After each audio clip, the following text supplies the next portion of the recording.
रसिक मित्र नमस्कार. मी आज आपणासमोर माझी कविता सादर करीत आहे. कवितेचं नाव आहे हव्यासी मन. देवा किती देशील रे हव्यास, कधी कमी न होतो पैशाचा सोस. पैसा नेहमी न येतो कामास, तरीही न सुटतो त्याचा हव्यास. गात्रे होऊन जाता शिथिल, पैसा न येतो बरे कामास. लागतो माणसास तेव्हा माणूस, किंमत कळते तेव्हा माणसाची त्यास.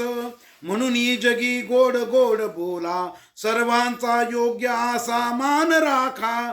पैशाच्या मागे मागे धावू नका, प्रसंगी पदरमोड करूनी माणूस राखा. हव्यास करा तो माणसाचा, माणूस येई माणसाच्या कामा. सहजीवनाचा धडा तो गिरवा, एकमेका जीवनी सहाय्य करा. ही माझी कविता आपणाला आवडली असेलच. ही माझी कविता आपण प्रसारित करा. त्याचप्रमाणे माझं चॅनल अद्याप सबस्क्राईब केलं नसेल तर ते आपण सबस्क्राईब करावं ही विनंती. आपला सदैव कृपाभिलाषी सुनील जोशी.